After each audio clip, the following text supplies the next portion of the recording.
everyone, thank you so much for joining me today. My name is Cynthia, and today I'm sharing my month of March design team project for Ruby and Pearl XO. I wanted to start this video a little bit different. I wanted to share with you my process sometimes when I'm kind of gathering my thoughts, gathering the different elements that I want to work with. And for this particular project, knowing that I was going to be using some printables from Ruby and Pearl, I grabbed my binder in which I keep all of my digital prints and just kind of flipping through, trying to see which patterns and which element kind of speaks to me and inspires me in that moment. And I find that's a great starting point for me to try and figure out where to go next. So you'll see me pull a few different elements here from various kits that are on her Etsy shop. And when I see the one that I'm going to end up working with, which you saw in the beginning of this video, it just clicks. And I knew that that was going to be the one, although I had selected a few more and sure I was going to be giving them a fair shot. That one printable just really seemed to fit perfectly with this project. So really what I'm making today, I've been wanting to journal a lot more in the morning as part of my kind of morning routine. And to do that, I don't really want to use a junk journal like I do most of my journaling in. I want to be able to have a space where I'm able to just write, a space which has some interesting elements, but is mainly a blank canvas where my words are the main focus and where I can just kind of speak some of my thoughts in the morning to really get going on my day in a positive way. And whenever my feelings are perhaps not so positive, to really turn things around for myself. So I'm just showing you here what I've gathered along with my little chai tea latte. And this will be the base of this journal that I'm creating today. This was an atlas booklet of like a pretty old, and I found it in a thrift shop, and I've been using some of the pages in there, but I wanted to make use of the cover.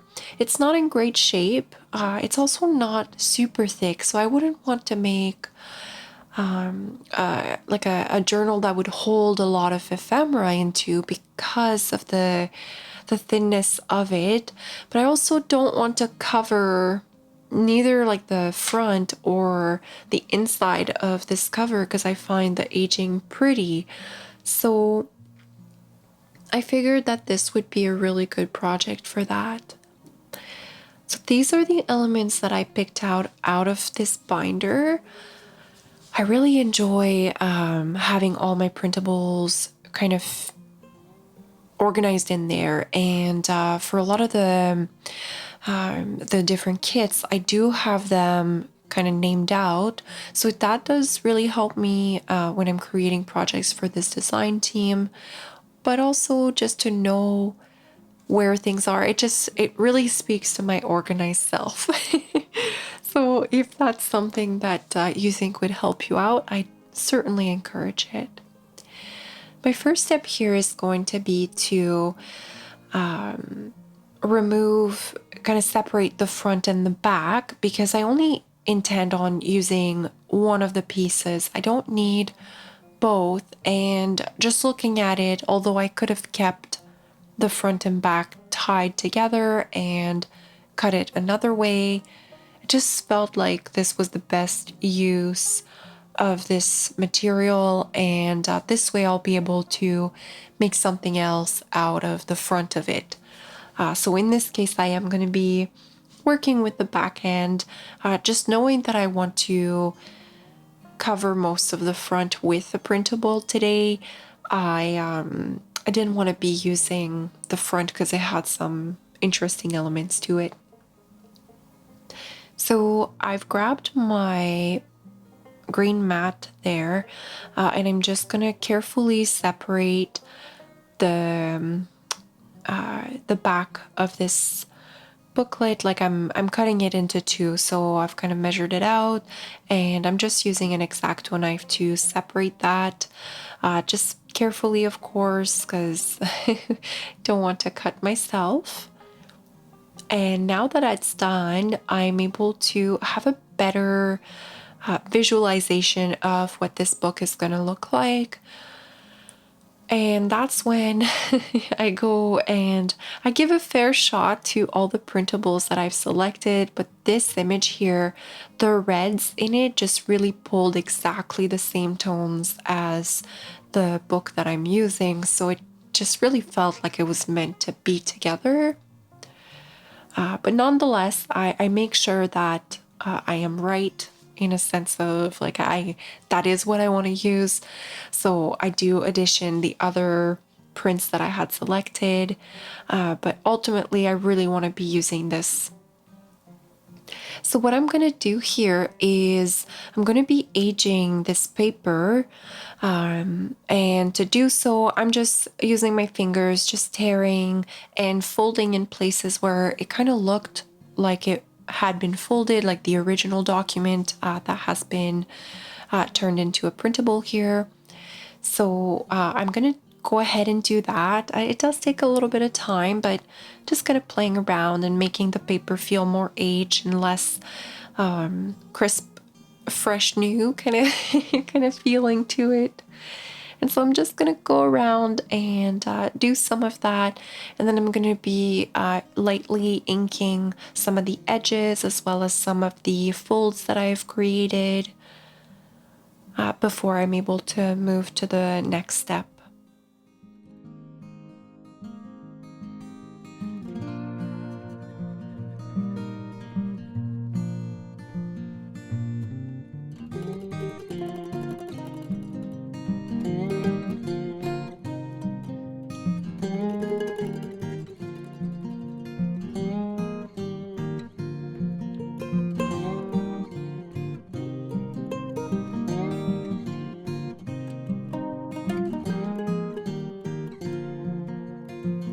So as I was playing around, I recently acquired some book corners and I really wanted to use some for this project.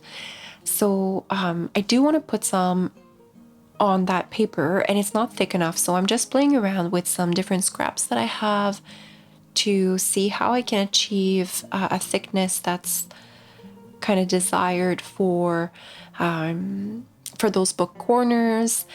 And so I'm just going to end up kind of piling together these scraps of cardboard that I have there. They're just like a bit of a thicker cardstock. They're nothing special, and I've used the rest of the cardstock in other projects, and I'm left with these smaller pieces. And I do opt for the cardstock rather than the white piece that you see there. That's a watercolor paper, but I felt like it altered the color of the paper more. And as I know I'm not going to be putting it like all through the print, like all behind the print, I didn't want the color to look different just in that one spot. So I think I used 3 of the pieces to attain the thickness that I desire, and I'm just using some wet glue to glue each piece individually to one another, and then I'm going to glue it down to the printable itself.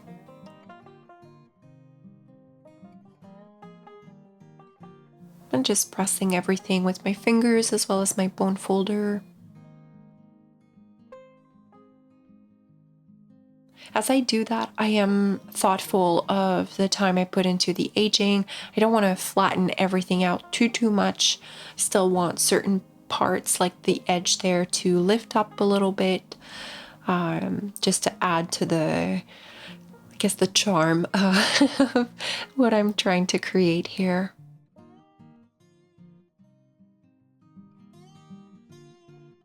And so I added the corners, and I'm gonna go ahead and add an eyelet in the middle where I'm gonna be able to put a little ribbon through it as part of the closure, of course.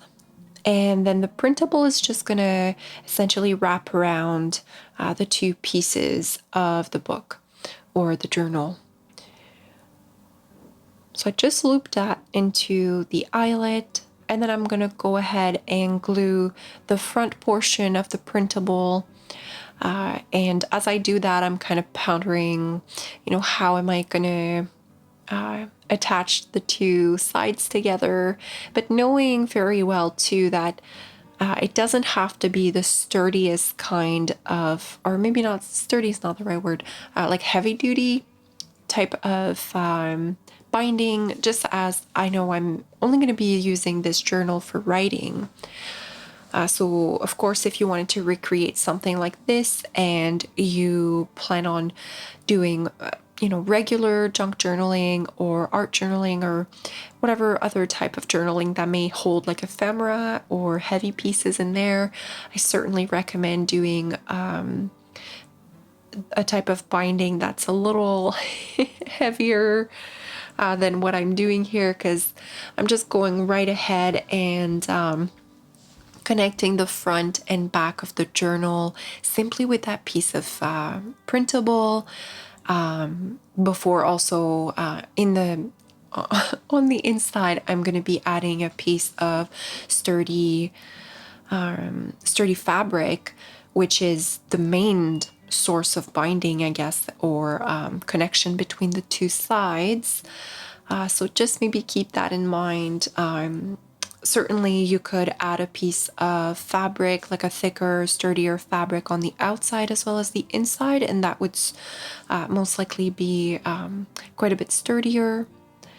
And again, I'm just using some tacky glue, so some wet glue to kind of create this journal here. That's the main type of glue I used in this project. I'm just trying to make sure everything is somewhat straight. I hope you're all doing really well. We just went to visit a little farm over the weekend, and there were some lamb and just 1 day old, and oh my goodness, they were so cute. It was really really great to get out and see some animals and just get out in nature a little bit. That always kind of freshen up the mind and spark a little bit of creativity, I'd say.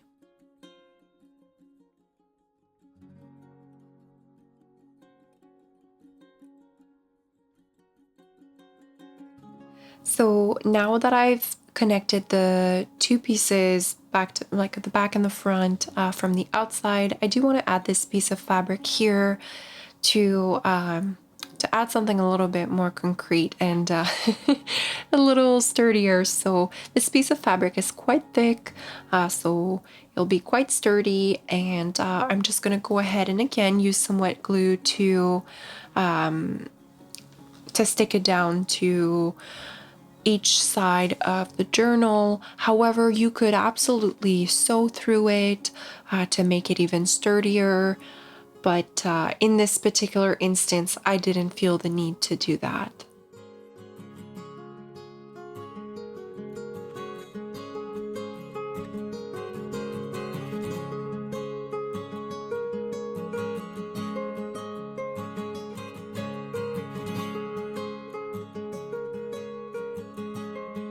So I've gathered some plain pieces of coffee dyed papers, as well as some rose dyed papers that Cassie had gifted me.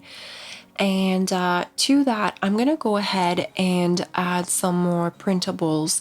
So the printables that I selected for the inside of this journal are printables that are easy to write onto.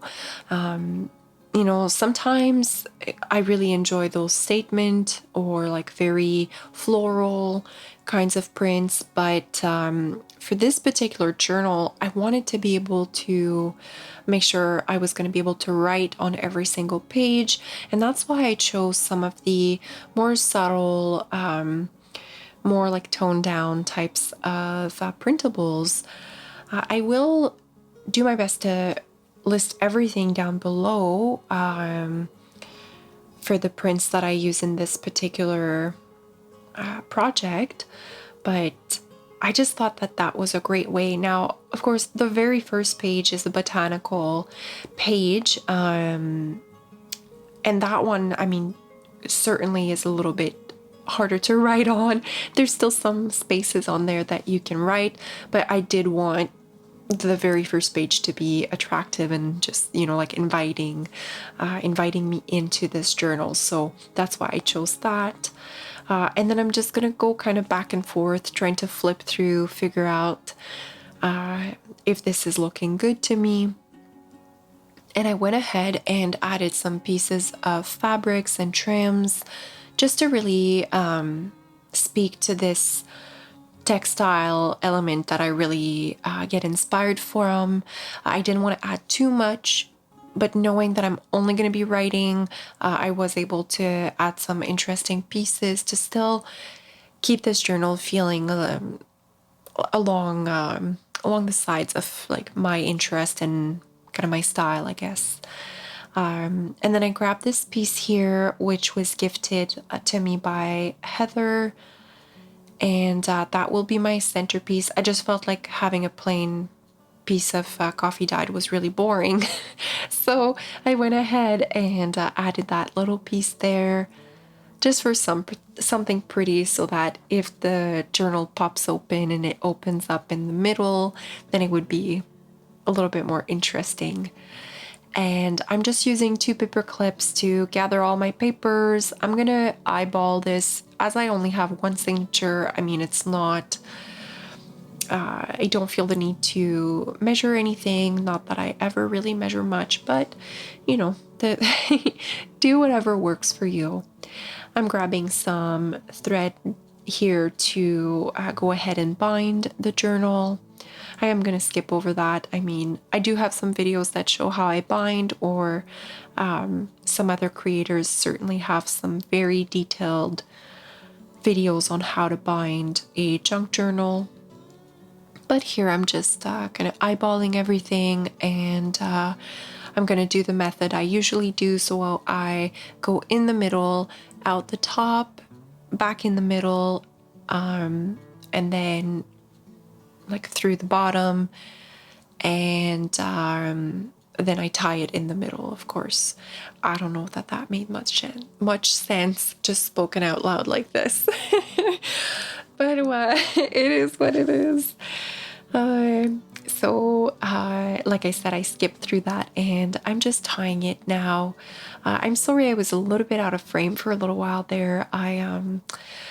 I've been working on my dining room table because there's just really good lighting for when I want to record. But the setup with my tripod is quite, it's it's interesting. So I'm just gonna gently pull on those threads to make sure that everything is nice and snug before I tie it up.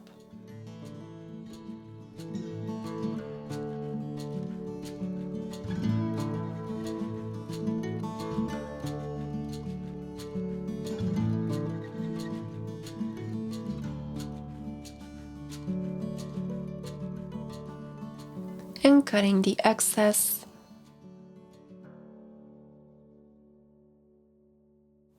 And I always do this. I'll go through the whole journal and kind of press down all the pieces of paper to make sure that everything opens up nicely and is comfortable to touch.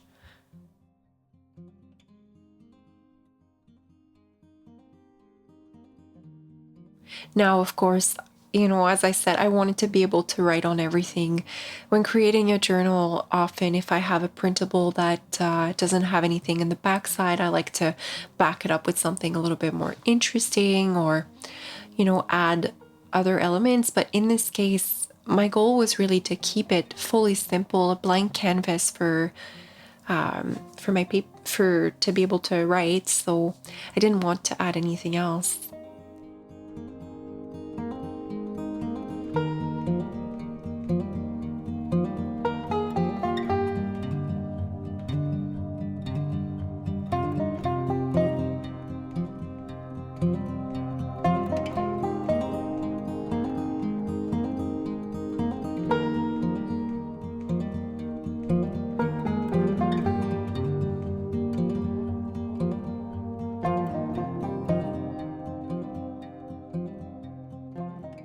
And so my last step here is going to be to add a few journaling cards. So that's just some extra journaling space for me. And it does kind of make it a little bit more appealing to look at as well as I'm flipping through. So I'm going to go ahead and add this picture of this lady here. I always like using these ladies. They kind of invoke different emotions for me when I look at them. So really enjoyed that. And then these Parisian postcards are just so pretty and romantic. So I often like to journal about things in relation to that. So it just seemed like the right fit. And that's pretty much all I do for this video. I really hope that you enjoyed watching my process, and perhaps it encouraged you to get creating, or maybe it just kept you company as you are crafting. I hope you're all doing really well, and I will speak to you all in my next video. I thank you all so much for being here with me today, and we'll speak soon. Bye now.